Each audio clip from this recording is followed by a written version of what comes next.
women. Well, if you live in the Commonwealth, last night's verbal sparring may seem like nothing new. That's because the region has been inundated with political ads from both candidates. But how accurate are all those accusations that are flying back and forth? For more, we turn to Lori Robertson. Lori is the managing editor at factcheck.org. It's a nonpartisan nonprofit that keeps track of political ads, speeches, and news releases. Lori, good morning. Thanks for coming. So the headline here might be, these ads really aren't that far off base. Yes. Now, some have twisted the facts for sure, but it's really run counter to what we normally find as fact checkers. It's a generality, but we normally find that the harsher the attack ads, the more negative the campaigning, the more likely that the claims are false. And we actually have found many of the very negative, harsh attacks in this campaign have been true or mostly accurate. We've maybe found a few things a few quibbles to have with the ads. Right. I could ask you the science behind that, but I won't get into that. We want to show instead some of these ads and talk about them and sort of parse it out a little bit. So let's start. We're going to ping pong it. We're going to start with Ken Cuccinelli. His ad, this one is called Global Crossing. And in this one, 3 workers say that McAuliffe lied to them about keeping their jobs. Let's familiarize you with that now. Filed for bankruptcy. I lost all my severance, lost all the money in my 401k. Got walked out, and that was it. My career was over. Yet political insider and investor Terry McAuliffe cashed in, walking away with millions. Probably had some insider knowledge. There's a lot of lies to make money for themselves. Well, Global Crossing did go out of business, and thousands of workers lost their jobs, and Terry McAuliffe had invested in the company and ended up making, by his own admission, $8 million. So that's all true.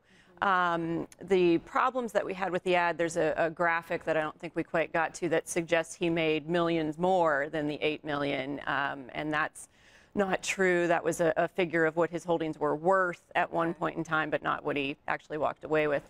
And also, there's a suggestion in the ad, one of the workers says that he maybe had insider knowledge, which could very much suggest to viewers illegal insider trading, which is not the case. There was no evidence of that. He was not formally part of the company, wasn't an officer or a director. Let's take a look at one of the Terry McAuliffe ads. This one is called Offended. A doctor says that basically, I've been doing my job for 30 years. Let Ken Cuccinelli do his, not mine. Let's take a look. For 30 years, I've worked as an OBGYN. My job is to protect the health of women. So I'm particularly offended by Ken Cuccinelli. Cuccinelli wants to make all abortion illegal, even in cases of rape and incest, even to protect a woman's health. I want a governor the nugget of it there, wants to outlaw all abortion in the state of Virginia. And that's not true. We said the ad went too far. He doesn't want to outlaw all abortion. He has said that he supports an exception to save the life of the mother. Now, it is true he has a strong anti-abortion position. He's definitely said that. And he, even in cases of rape and incest, the doctor in the ad is right about that, but not right about all abortion.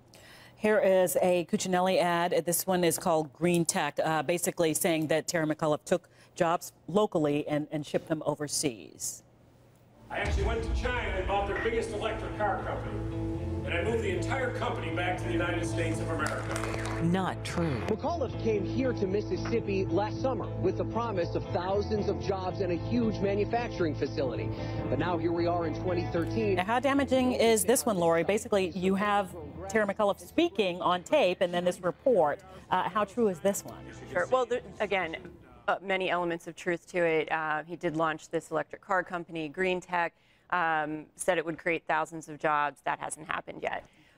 But the ad shows where he was going to build a plant in Mississippi. That's still in the works. It hasn't been built yet. Later, I don't think we got to it yet there in the clip, shows him saying this is where we're building this big plant in China. Well, that plant in China hasn't been built yet either. That's been shelved indefinitely. And of the about 95 to 100 employees that Green Tech says it has, only 5 are in China. Okay. All right. Here's the last one. This is a Terry McAuliffe ad. It's called Gifts, when basically they use, once again, TV footage to show what's true or false. But let's take a look. As Governor Bob McDonnell returns thousands of dollars worth of gifts to campaign donor Johnny Williams, Attorney General Ken Cuccinelli says he's not giving anything back. Attorney General Ken Cuccinelli making quite clear tonight he will not be following the governor's lead. Cuccinelli received more than $18,000 worth of gifts. They include a $1,500 catered Thanksgiving We reported dinner. later, right here, to add to those TV news reports, that a charitable gift was given in the same amount that he supposedly got in a gift. Is that the nugget that's not in here? Sure, but this ad came out, I think, in August, so it was accurate at the time that it came out. You know, another thing that we've said was true. The one point we've made that the ad doesn't say that Cuccinelli was cleared of any criminal wrongdoing for not reporting gifts on state disclosure forms, and of course the ad doesn't quite mention that. When, before we let you go, when does it cross the line? Is it when it's an outright lie? Well, certainly, yes. I mean, and it's, you know, some facts are black and white. You know, they said 10, it was really 5, and that's sort of easy. Other things are misleading, and, you know, they can be highly misleading or a bit misleading. But I think as we've shown today, a lot of these ads, or all of these ads, had a lot of truth to them, and then a few maybe missing pieces or went too far here and there. Lori Robertson is managing editor at factcheck.org. Really interesting. Thanks for being with us today. Thank you. Okay.